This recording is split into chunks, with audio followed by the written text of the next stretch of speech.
morning. Hello, everybody. Welcome to another episode of the Universal Church of Truth, where we are discussing Moon Knight episode 4, The Tomb. If our faces look brighter, it's because we're recording this in the morning instead of at night, which I think is a really nice change. I have my coffee. I think Mary has something along. Great. So I am one half of your host, Hunter. This is Mary. Yes. All right, let's dig in. Mary, this episode was a crazy one. There was a lot of nutty stuff going on. It felt like this episode dove further into the wacky comic book stuff that you've kind of been talking about since the show started than any other episode. What were your overall thoughts? Yeah, I mean, I think those of us who got to see the first 4 early, which is awesome. But Very good. I think we were all like really excited for everyone else to see this one. And I think a lot of people were like tweeting that early on, like the word changes everything. So I think some people were prepared. But I think obviously the ending, the last 10 to 15 minutes or so, is probably what like everybody's thinking about, or at least makes sense.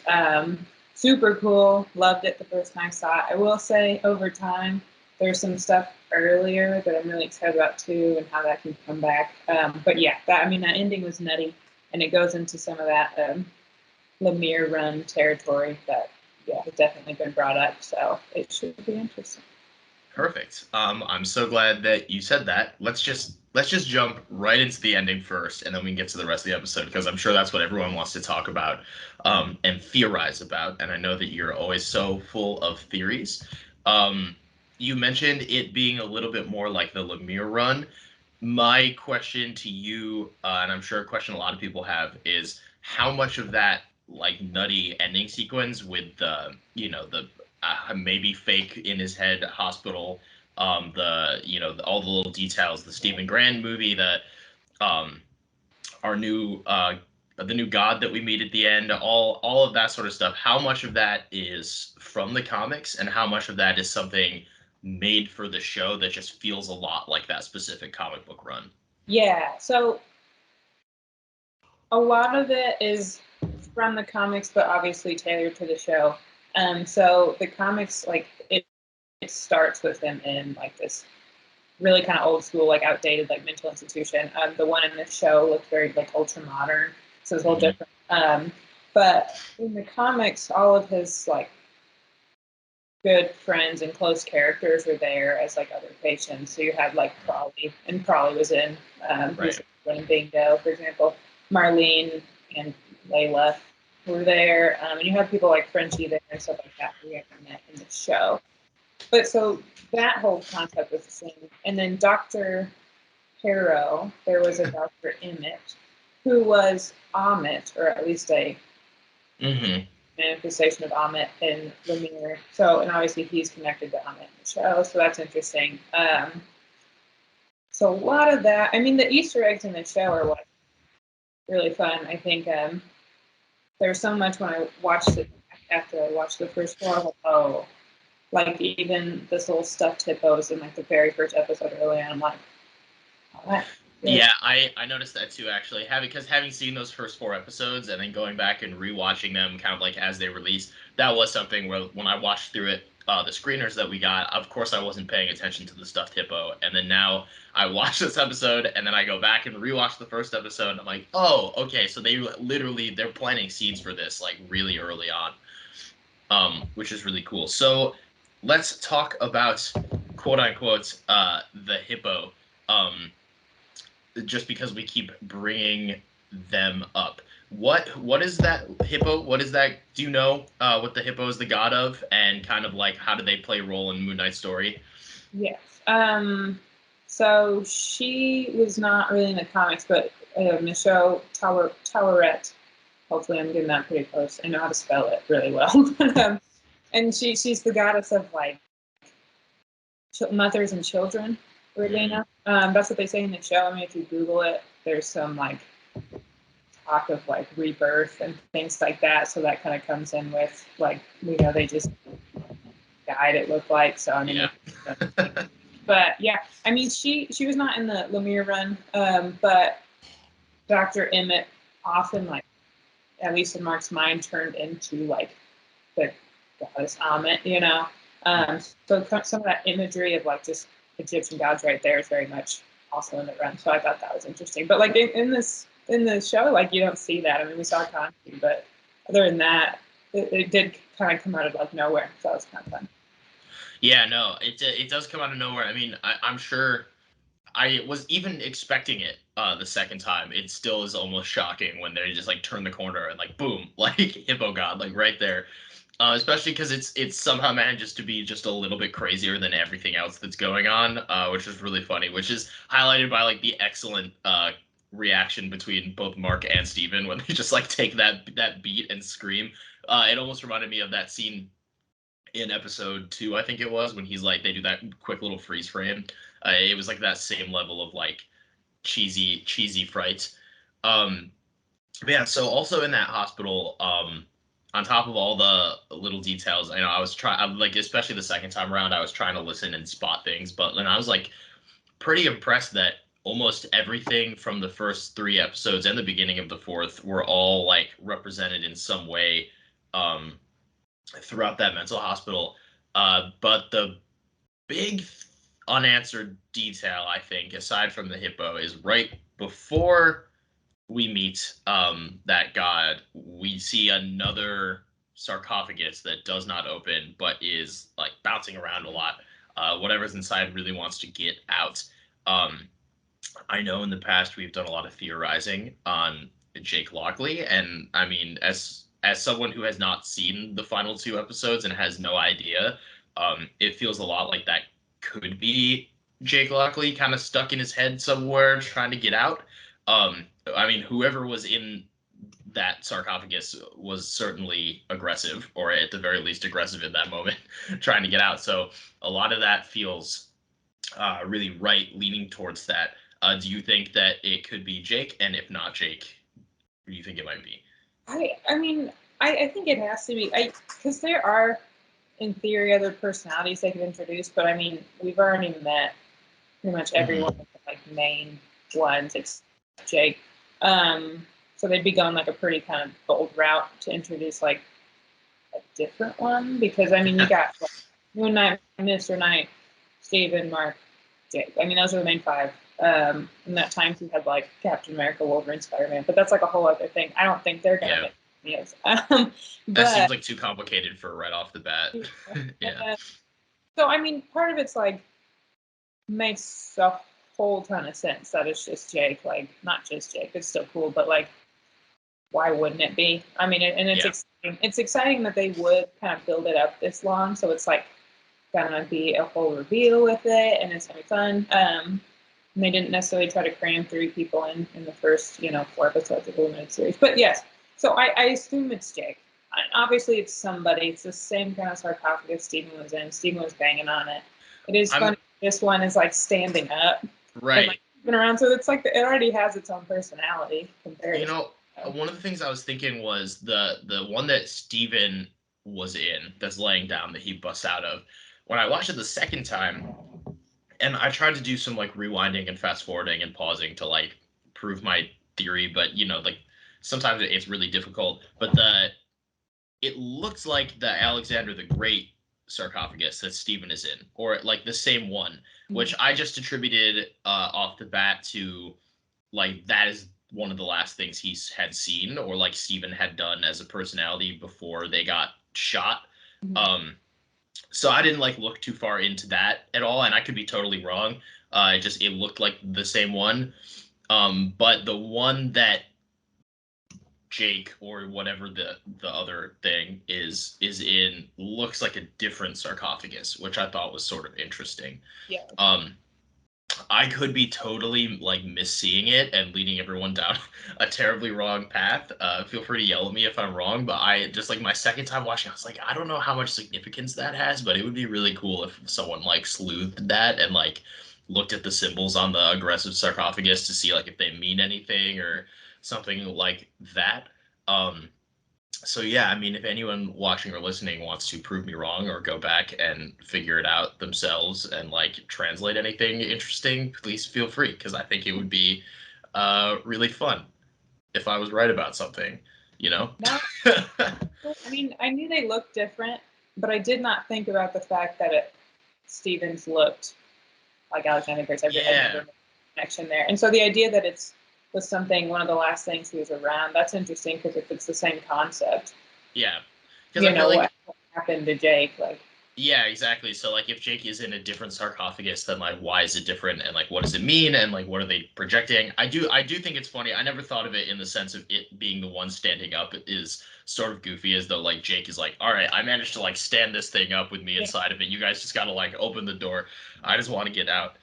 Um so all of that aside, we can maybe come back to it if we think of anything again. I think one of the other big things from this episode that I know you are going to want to talk about is we learn quite a bit more about Layla, and Layla has so many good scenes. One of them tied into my favorite bit from the whole episode that personally I like even more than the whole like trippy ending, um, which is that like section of pulp horror that they just throw in the middle Yeah. of this episode. That's so good. It's just, it's really you really see like Benson and Moorhead's work kind of coming out. I feel like this is one of the first times for me watching a Disney Plus show, maybe aside from WandaVision, where I'm watching an episode of a TV show and you can kind of feel the director's signature touch on like an episode of television instead of a movie or something like that, which I thought was really, really, really cool. But after all of that, we learn from Harrow a little bit more about Layla's father and the backstory of that and what Mark has to do with it. And that leads to a whole interesting conversation. Once again, reaffirming your original thoughts that Layla is basically just much cooler, updated Marlene, which is great. Um, so yeah, what are your thoughts? What are your takeaways on this? Any more comic book connections you want to make? Well, the scenes you're pointing out when they're in the tomb, were really cool. They also felt like they were like kind of out of nowhere. Like it really, and in Mm-hmm. a good way. Like it was just like all of a sudden there's this like clicky monster type Which I guy. loved. Yeah, yeah, yeah. And that scene where she gets like dragged into like I don't know what it's called, crevice, like that was just cool. Um, so it's just so interesting because there's so much going on in episode 4 before the twist, and then the twist happens, and so people are like, "Oh shit, what's real?" And I feel like people are going to reasonably like kind of forget, what just happened, but going back, it's really cool. Um, I will say I saw somebody connect her Layla's name to because they said her father's name, Yeah, and yes, learned that he was an archaeologist who was killed, presumably doing his job the way she phrased it. So that does sound like Marlene's background. And in the comics, Mark was there and he was working with Bushman, who did kill the father, but Mark was like, last minute, oh, I should be a good guy and kind of want to save Marlene. But so he was involved per se, but he didn't do the killing in the comics, at least. I don't think we know for sure what happened here yet. But I did see someone connect the father's name to what looks like a weird Captain America villain I've never heard of, but like the Scarlet Scarab, I think is what it was called. But he was, oh, yeah. So which is interesting, and I don't think I haven't. weirdly enough, I've heard of the Scarlet Scarab. Like I know this character. Yeah, That's the name isn't the same, but it's like really close. So I don't know if it's just more of a here's a way we're connecting it to the comics, just kind of yeah. because I don't know if there's really any other. Yeah, I mean, it looks like Scarlet Scarab was connected to like he was against the Nazis or whatever, and I know that like comic book Arthur Harrow has connections to Nazis and stuff like that. So maybe they are doing some like really deep It like might be. connection. It's so, yeah. And a lot of these theories are interesting now because, okay, we have 2 episodes left, and we've just taken a hard, not even a 180, just a completely different direction. Like, so it's like, how are 90-degree they angle turn into something bringing completely it? new. Yeah. But yes, I mean, it kind of confirms Layla is essentially, in a lot of ways, Marlene and same. Like at this point, if they introduced Marlene, it would make no sense because she like they would have already done it. That's what. Yeah, for sure. But no, I think there's a lot of good stuff. Prequels, and the twist was good, so it's just a good episode. Honestly. So with the creature things, I don't think. I mean, they never name what that thing inside the tomb is. I think it was a Hecka priest. I think that's what they said at the beginning, and I googled it. So to be honest, I didn't know Right. either, and I googled it, but like last night for this. You're But so right. Like it comes out of nowhere though. Like in the same way that Tara like comes out of nowhere at the end. Like they're in the tomb and I keep expecting him to turn a corner and like Harrow and his men are there because Harrow is just always everywhere somehow. You know, we talked about that, which also comes into play in this episode. But you know, it's you hear the gunshots. I'm like expecting these soldiers to run into the room, and instead it's this like grotesque, terrifying, like clicky thing that reminds me like very much of The Last of Us or something, but like in Egypt, and just takes the body, throws it on the table, and it's the way the tone of the episode shifts so hard to be something like so different from everything else we've seen so far. And this series has dipped into horror, but this is like I think the most outright like scary maybe we've ever seen the MCU try to go for outside of like the zombie episode of What If or something. Um, but it was just so good, and the way it moved and the fact that it wasn't like a CGI beast, it was like clearly a human in a ton of prosthetics and makeup and stuff. And for me, like you said, you really liked the when it's like pulling her into the darkness and she's lunging out and all that was really really good. But they made such good use of the fingers for me. Like, especially when it first sees well, I guess he's Steven at that point. When it first sees Steven up and it like lunges up and there's that close-up shot of the fingers kind of like coming through the boards and like lashing on very slowly. That was so effective. And like comic book references aside and like Easter eggs aside and everything aside from a pure like creative filmmaking, episode making, whatever you want to call it, standpoint, it was just so good. And it makes me more excited that these are the guys that are like helming Loki season 2, and that we're gonna see more of them in this show. Um, yeah, that was all really really good. But I did cut you off a little bit to go on that rant. So what were you saying? You were saying something about they were called the like crypt priests. Hecka priest is like Heka. But when they first enter the tomb, they see like kind of like mummies sort of on the side, and she like kind of quickly explains to Steven, which is interesting because Steven seems to know everything too, but it doesn't matter. And she said they're the sorcerers of their time. So I mean, they use the word sorcerer, which calls up Doctor Strange vibes, but otherwise I don't think there's any particular connection. And I assume that's what that was, because that's what she mentioned, and it looked like one was like missing. So I assume, and they were like, I think, protectors of the tomb, so it kind of makes sense that they're like, Harrow's men were invading. But I mean, it's brutal, like, and it is, and it was so interesting because they kept coming across like fresh blood and like stuff like that. Even was like, what's this? But they like otherwise didn't react much. Yeah, they were just like, yeah, well, this is probably Harrow's men. Just like, doing what though? Like on his table, and then there's just like a long like trail of blood, and they're like, what? Yeah. But I mean, and it did. It's one of those things that just added something completely new to, I mean, the episode, but also the series. Like, it really did go into a different genre, and I think this show can really do that. And I think it's proved that. Not everybody likes that. Not nobody. I like it, but a lot of people are like, "Why is it quippy right now?" And it's not. Yeah, I love that, and the fact that it's great. Yeah, go back and forth. Clearly, that's like the writing and the directing. Like that's talent. Like that's just quality if you can do that.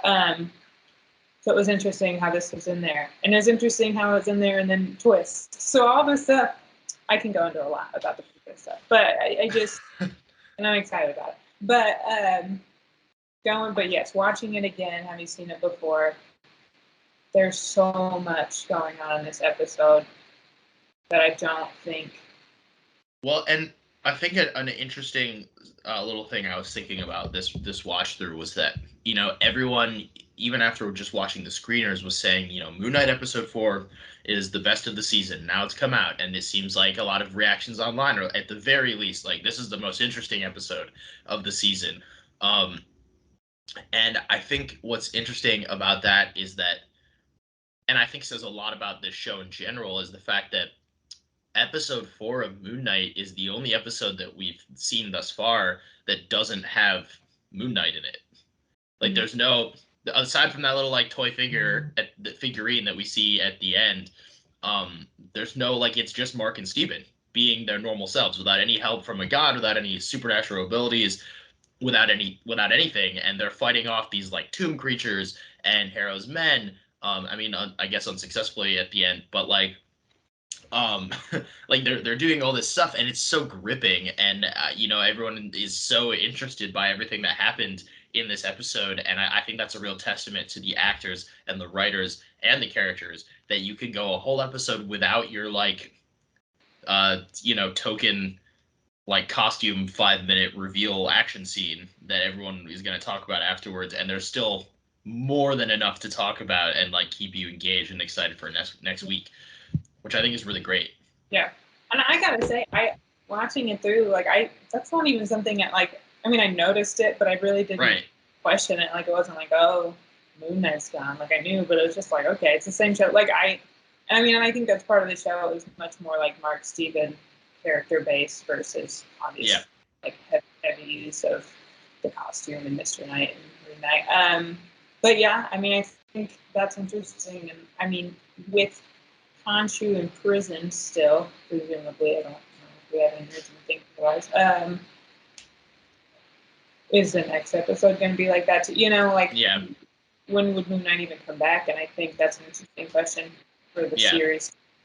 And I mean, really most of the Moon Knight footage that we've seen from the trailers was all from those like first 3 episodes too. So we haven't even really seen that many like clips. I mean, presumably we'll see him again in like the last episode just for the 3rd act. That makes sense.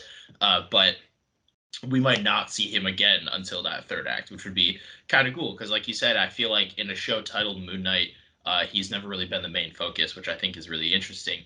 But we did bring up Imprisoned Gods. Khonshu is now in that big old wall of imprisoned Egyptian gods. The other Egyptian god that we find imprisoned in this episode is, finally, Ammit. We do find the statue of Ammit, and we find their statue inside of the body of Alexander the Great, which I thought was actually a really, really great reveal and really fun. And I think it's very classic, like Marvel thing to tie in this real historical figure to, like everyone to this day has been like, it's crazy that this dude just showed up and like conquered everything. Like, how did he do that? And then in this show, they're like, well, he was the avatar of Ahmed, and he had all these. He could probably just like kill whoever he wanted, and like yada yada yada, which I think is really cool. I did look it up. I did some digging, and that is not based in the comics. That was not Alexander the Great being Amit's avatar is not a thing. He did get caught in some like time travel adventures in the 616 universe, but other than that, he's pretty much just normal Alexander the Great. But yeah, that whole scene was really good, and a highlight for Steven as guy who knows everything in this show. Oh, please continue. No, I mean, that is really cool. I thought that was fun, and this episode dove so much into like ancient Egyptian mythology, like way more than the rest of the series did, which is very much based around. So I'm saying a lot. Like, there was a lot of substance there, and I think honestly, at times it was a lot. Like, it was hard to follow. I mean, you didn't really need to know the exact details to like figure out what they were doing, but it was like, okay, figured out the Eye of Horus, and let's go there, and let's go there. And it's like, it was the voice, the avatars, the voice, and like all of it makes sense. But I think on the first viewing, especially when the ending is what it is, like I think a lot of that got lost. But it was really cool how that was the driving force for most of the episode. And what's interesting about the Imprisoned Gods is they're in little stone statues. Like, I think we mentioned this, we're like, what do? You break them? Like, how are they getting unimprisoned? I don't know. Yeah. They have a statue, so obviously we don't know what Hera did if he literally got it after he shot Mark. But It seems like ancient Egyptians' whole like security system for anything is just like we have like as long as we put it somewhere, we're like pretty sure no one's gonna find it. We're good. Like that, that they were like, we don't have like actual security measures. It's just we're gonna put it inside this pyramid that's impossible to get inside of, and like that should be enough. And I feel like maybe they're onto something. They're like, we don't like we'll just put this inside of a corpse and no one will find it. And they were right. They were right. They were right until they weren't. Yeah, I thought all of that was really good. And I like that we're kind of working backwards through this episode. Like we started at the end and now we're like going going our way. So I feel like the next fun thing to talk about is following up on last week's longing stare. Stephen and Layla share a little romantic smooch in this episode, and we see that she sort of likes him. And as curious as that dynamic is, I think the more interesting part of it is how that affects like Stephen and Mark and like where they stand talking about it. And that little when he first discovers Alexander the Great's tomb and it's like really exciting and he's like, oh well, I'm the first one here, isn't it? And it's like his whole thing and he's like really pumped about it. And then it just like the moment is killed by Mark, who could care less about historical artifacts and is just like, huh, yeah, so you kissed her, huh? Yeah. And like that's like his whole thing. And I just thought that was really great. I'm like, how much going forward, this feels like it might be a thing. But yeah, I thought that was an interesting follow up on that little tease they did last week. yeah, and I think we said like seemed like a big enough tease that something more is going to happen from it. It is interesting because I think I saw some people compare it to like Loki and Sylvie. It's not really. I mean, it's kind of not really because they're not the same people. But Mark Right. and Steven are the same body, Yeah. but they're different personalities. So for that extent, they're different people. So, but I will say in the comics, Marlene like dates all of them, like just like from the get go. Like it's not one turns into a different one. she's Back just up, in. like it's just she dates Mark in the sense of the body more than anything. So I mean I think I said I think that's an interesting dynamic, and it's harder I think to pull off in like the MCU like nowadays. Like I think it's you'd have to explain a lot more. So it is interesting, and I think it is going towards Mark and Steven's relationship a lot. And there were some funny interactions like when Mark I think very quickly takes control enough to punch Steven in the face after the kiss. But it was fun because in the twist, when they find each other, they are so excited to Yeah. find each other. That's straight out of the comic. It's like a nice little hug in that run. But so it's interesting because it's like, okay, now they're both there. That's Right. an interesting part of the twist as well. How are they both separate bodies? Probably not real. But it is interesting because I think their relationship is so fun. And I think Right. that's another way to kind of throw a wrench in it. But yeah. Yeah. So just I was gonna go back in and come to this, but now that we're talking about it, I do really want to just dive in. So we keep saying like real in quotation marks for this like hospital at the end, and they're both there, and they're both like, how are we both here? And um, I think part of the reason they're so excited when they see each other is just that like I'm sure both of them woke up in this scenario from their respect.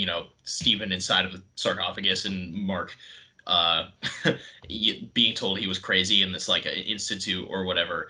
And I think both of them are just really relieved to have someone else in there who like remembers what they think really happened. Is there so like we know that Mark it like in the comics and in the show he's hinted that he like should have died at some point. So we know that like Mark has been presumably shot or killed or whatever and was left for dead before, and he only survived that in Egypt, and he only survived that because of Khonshu. So I guess my question, or the thing that I'm curious about, is in this situation, um, if wherever his mind is, I assume it's not some shenanigan like an alternate dimension or yada. That feels like too much for everything that's going on right now and just like not true to it. Is this just like he's dying and his brain is coming up with something? You know, the mental institute in the comics. I feel like we can talk about that without spoiling the show, because I mean we don't know if the show's gonna follow the comics or whatever. But is there like, what is up with that, or at least what do you think is up with that? Like, is he dead? Is he dying? How does he get out of this one? He doesn't have the armor. So, kind of two parts to that. So in the comics, all of this is like, it's very ambiguous towards the end. It's like it is in his head, but it's very influenced by Khonshu, who's trying to completely break him mentally, so that Khonshu can like essentially take control of the body, because Mark can't like, I guess, fight back mentally, you know. Right. So that's kind of the driving like antagonist, and that's not revealed right away. But ultimately, yes, it's mostly in his head. But even the run ends with, we're not totally sure what's real, but right now it's good enough, you know. So strong chance, and I think, I mean, obviously the way we see it, it doesn't look like reality. I mean, you've got the hippo goddess, you've got sarcophaguses in random rooms in a mental institution, like you know. Yeah.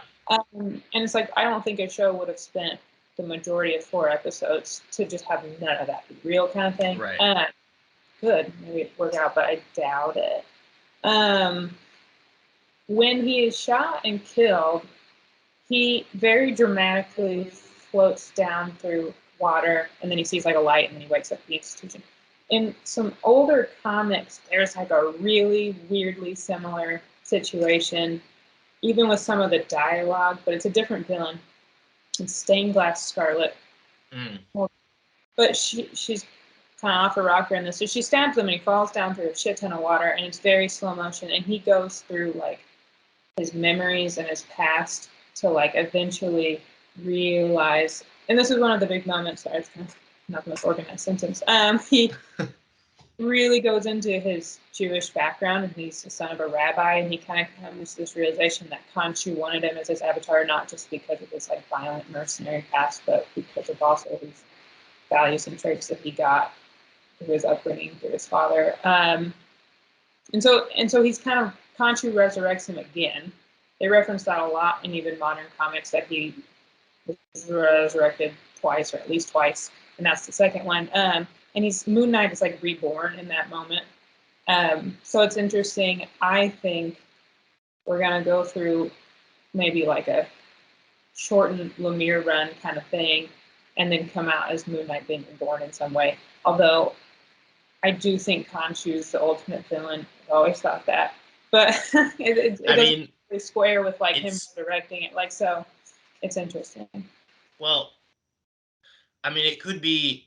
I'm just trying to make your theory work here. It could even be that, like, I don't know, maybe all of this was very unlikely, but maybe everything is some like big ploy by Khonshu, and it's just like, you know, Khonshu was never really imprisoned, or he was like being imprisoned was part of the plan, and then like someone breaks him out, and like he always wanted Mark to be in the scenario or something along those lines.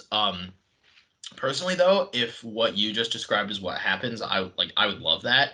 I think it'd be a really cool way, especially if they did it like through the halls of a mental institution or something, where they're running around and like every time they open a door, it's like a different childhood memory or something. And then that version of like rebirth, like coming out the other end of this, maybe Khonshu resurrects him again, or how, you know, however that happens, and like he has a renewed sense of bond with his other alters, with Steven, maybe even Jake, who knows, like, and they come out the other end working better as a team than they've ever worked as a team, and we just see Moon Knight like a more efficient version of that character going forward in the MCU. That would be really cool, just as someone who's like reckoned with their past. But yeah, I don't know. I mean, right now it does seem really mysterious. Like, I would, even the second time I was looking for clues of something that he like might help him survive, and I was like, I don't know. He just got shot. Like, he just got straight up shot. by Arthur Harrow, who again is everywhere and manages to just like appear in doorways to talk to Layla somehow, and like I don't know, that guy's got like a magical teleporty thing, but yeah, no, I thought all of that was interesting, and I would like to think that even if that hospital's not real or anything, that at least parts of it are based in truth. I mean, even hinting towards what you just said of like certain things going back to his childhood and his upbringing and like how certain things played out. Um, I I know that in the dream or whatever's happening to him, it seems fake, but I would even like to think that that like silly that cheesy movie, that Tomb Buster, with like Stephen Grant and stuff, that is like a real like straight to DVD 80s movie or something like that exists within the MCU that like young Mark actually did watch, and when he developed his alter, he like the alter took that name and identity or something. Like I can see that being true and that being a prelude to the next episode where we start learning all of these things about his childhood via details in the hospital. That would be I feel like that would be really cool. But yeah, the first time I watched it, I took it as like, oh no, this is just like a fake thing that like Harrow is using or his mind is using or whatever. But then the second time, I was like, well, that could have been a real movie that he watched as a kid. And Harrow even mentions like it doesn't seem like many people would have seen this, so he could be going around calling himself Dr. Stephen Grant or Stephen Grant or whatever, and like most people probably wouldn't make a connection to this like super cheesy Yeah. thing. Yeah. No, and I agree. It only makes sense that they would dive deeper into their past because we don't know. And Yeah, I we don't know. know Mark Spector's the original, but the show kind of wanted to guess that Stephen Grant could be. Obviously, they frame the entire show in the synopsis, even like the official description of the show around Stephen Grant. So they want to play with that. And so at some point, they do have to go into, okay, like, when did it start? Why did it start?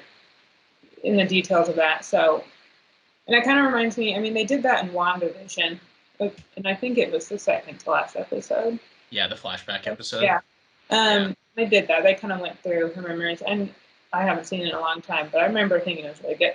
So, Yeah. I'm excited if they do that, and I think there's a lot more questions about Mark and Steven's background than even Wanda. There's a lot about Wanda too, but I don't know. To me, it's more completely mysterious in this situation. Like, we just don't know. But yes, and so I do like the idea of if he is sort of reborn, however he is from this experience, that I think it could be the MCU's own origin story for the character, because we don't really see, and maybe they'll do a flashback or whatever of his original Khonshu resurrection connection, first Moon Knight thing.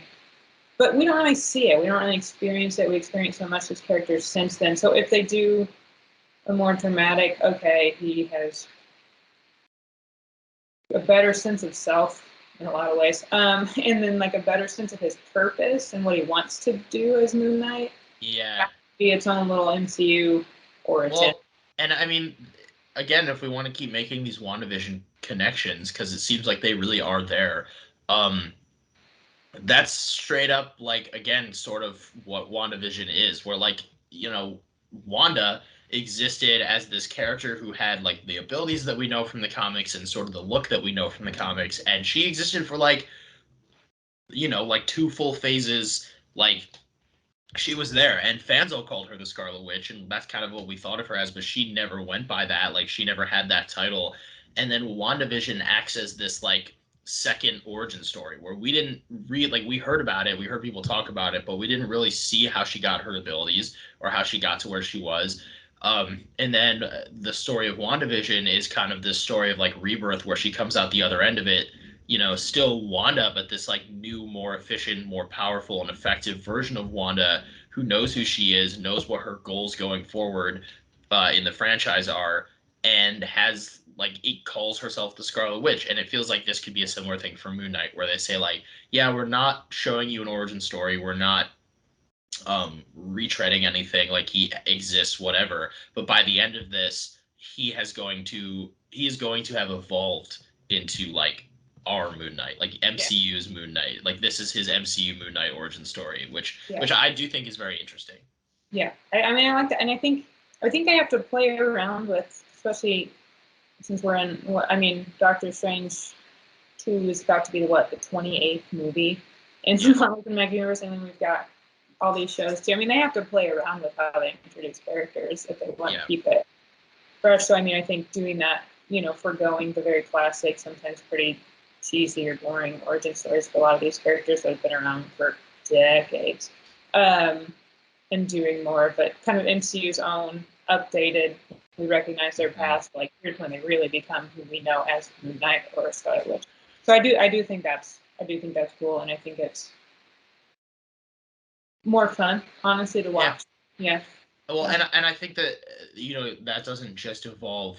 That evolves everybody. If that's the route they go. Even I've gotten a good chuckle out of Mr. Knight, but I feel like at a certain point it even has the potential to like appease fans of the Mr. Knight character who feel like he's too silly or something like that. Because if you have him working in more peaceful harmony with Mark, or however that plays out, then you have the Mr. Knight with like the Steven personality who can talk to people and is like maybe a little more fun to discuss things with and like has that intelligence. But when Mark needs to sort of like step in and yell at him in his head and be like, all right, you gotta like throw like a right hook right now or something like something like that, then suddenly you have that more like comic accurate Mr. Knight who can fight when he's taking tips from his other alters, but is also like primarily Steven. And I think there's a lot of potential with that. It would be very interesting. Okay, so we talked about all of that. Continuing to go backwards in the episode, one line that I made a note about. I don't even think it requires that much talking. I just thought it was like a good little scene. Was towards the beginning when they're in the vehicle and Steven is in the body and Mark is like, all right, like my turn again, yada yada, and Steven's like, no, like you told me when Khonshu was gone. I get the body. It's not how we thought he was going to be gone, but he's gone. So, the deal is I get the body, yada, yada, yada. And he's explaining this to Layla, and Layla sort of is like, okay, so you guys made a deal that this person would disappear from my life. And Steven is sort of like, huh, like I didn't really think about that. And I think that scene is really interesting in the sense that it is kind of true, or like they are different people and they each have these different experiences. And if you make one of them disappear, that's not just them. Like it affects other people that they know. Mm-hmm. But I just thought that was a great line, and I wanted to bring it up because I both times I watched it, I remember thinking like that's true and effective, and I think it says a lot about like it says a lot towards Layla sticking around and not being like, all right, this is too crazy for me and dipping, because clearly she cares even if she gets mad and whatnot, and doesn't really want Mark to just like not be existent anymore. As mad as she gets at him often. Yeah. No, I remember that line. I remember, yeah, for sure. I just really like her. I really do like the character, and I like she still is fulfilling a lot of and I mean it's early on in the general MCU story of Moon Knight, but like they're very connected to Layla. Like even like Steven now, has had his moment with Layla, but like Mark loves Layla, and there's so much motivation with, even when they are in the institution at the end, they're like worried about Layla, like is she okay, wherever, and in those moments they seem pretty sure like what they're in is not real, because they're like, yeah, for now, because in the hair, blah, blah, blah. So I like how they're still kind of, for lack of a better word, like romantically motivated towards this character. Like it was in the comics, like very often, but she's also not lame and just there just for them to about. No, in this episode, like all the action is her. Yes, all the best fight scenes, right from like the very beginning. Yeah. Right from the very beginning, when she's like using the flare and she's in the truck, and it's so cool. They make the point of like Mark, like she turns around and Mark is just looking at her like, damn, all right. And I thought that, yeah, it was all so great. Yeah, this episode is also filmed very interestingly. At least I noticed this the second time around. I mean, it takes place in a tomb, which makes sense, but a lot of the episode is just like very dark. like I was texting my roommate yesterday. He was trying to watch it when I wasn't there, and he was like, "I'm gonna have to come back and watch this at night when there's less like light coming in through the curtains because it's so dark. I can't, I can't like make out all the details," which I thought was funny. But on top of that, it's been talked about online and stuff. But something that I've noticed is when they film like the desert and Egypt and even the stuff in the light and just like most things, there's this really interesting sense of reverence that I think comes through. Um, Whereas like a lot of the time I see like they show Egypt or whatever and it's very like gimmicky. Like they just show you like famous landmarks and they make everything orange for some reason and like I don't know, like it just feels very like these are the highlights that you're used to, so you know where you are. And in this, like everything that gets filmed feels so like real, but also respected from like the music that plays during it and like the angles that we show and like the coloring of everything. Um, I just think it's really well filmed. Um, Mm. like overall, like I think that and maybe it's just me. I feel like maybe people are gonna trash me for saying this, but whereas like some people complain about the MCU having such a coherent like visual style, um, there are parts of Moon Knight where like yeah, I get where it looks like an MCU film sometimes, but there are some really pretty shots in this show. Yeah. There's some really cool stuff that I do really like a lot. Yeah. Yeah. I mean, I think the thing with the MCU and like people thinking it has the same visual tone, 'cause I think to some extent that is true, but I think it's because, and this is not necessarily related to Moon Knight, but like I mean, they're building a universe that they want people to recognize. Right. I Existing agree. I and agree. the Earth-based stuff. I mean, they want it's somewhat. I mean, they're obviously flying around doing some weird shit, but like it's relatively realistic compared to like like Zack Snyder's Justice League. Like it's much bolder and the colors are all over the place. Like which is great too. But I think the MCU forgoes a lot of that to make it feel like it's one thing, and I think that's cool. But yes, I mean you can definitely get just very different experiences from different directors, and you can tell that there are Egyptian people behind the camera because Yeah. we talked about it. They're not putting this yellow background on Egypt. They show Egypt with the buildings in it because it's not just pyramids. Like there are buildings like around the Yeah. pyramid. Like being realistic and respectful about it, and I Yeah. think that is cool. Yeah, so I agree. Great. I'm trying to think. I've gone through all of my notes. Was there anything else from this episode that that really stuck out to you, or that you really wanted to talk about? Any other like little Easter eggs that I might have missed, or anything like that? I mean, there are a lot. Like in just Yeah. in that. I mean, you got guess the fish. You got the cupcakes. They're really focused on these cupcake Easter eggs. I don't know if there's Yeah, just that's true. That like this twist, but like there's so many cupcakes. yeah. I don't understand if there is any extra significance to bingo or if it's just there. It's hard It's because so once funny you that it's so funny that you say that. I was literally like writing down numbers of like that the guy was calling out and googling them to see if there was like any significance, and I couldn't find anything. yeah, I wondered that, and I'm like, that's gonna be difficult if it is. But I mean, I think part of what's fun is okay, what's real and what isn't. It's like okay, Mhm. what are we missing? Like is that something in the real world we didn't get? Is this something, So I don't know if it's hard. Like, who knows how much people have missed? I'm sure a lot of people have found a lot more than I did just by watching it. But like, it's cool. It's fun. I do think Ethan Hawke is really great in this episode. I mean, kind of we see him as two different characters, so that's part of it too. But as Doctor Harrow, he's really good. Like Yeah. I still think his character is kind of a red herring. Again, when I'm wrong, great, I'm gonna look like an idiot. But because he just does, he's still not like doing anything in Like particular. So, yeah. and we're now at the end of episode 4, and he's still not, and he's now this character, but he's great at being this kind of very uncomfortable feeling guy. And it is fun to watch, and it's fun to watch him kind of not toy with, but kind of torment a little bit Mark. Um, I'm in the, honestly kind of surprised that he does like, and I know it's partly just Ethan Hawke's voice, but he does like a voice Mm. as Harrow, and I think it's really funny. Like I'm surprised that I haven't seen more people uh taking that and running with it. For like, I feel like every time there's a villain with a distinctive voice, people will just like do that impression and like make memes or whatever for. And I'm so surprised it hasn't happened yet because his voice is so like soothing and distinct and like kind of soothing and threatening at the same time, which is exactly what the character needs. But yeah, I fully agree with you. I just like the way he's toying with Mark, and even in the mental, the wherever he is at the end of the episode, um it's like you said, he's not really doing anything. Like he's, it seems like he's actually trying to help Mark, or like he actually believes, and that could just be in Mark's head. But then again, like that's also weird that in Mark's head he doesn't even see Harrow as like a real threat outside of just telling him the truth, which is interesting.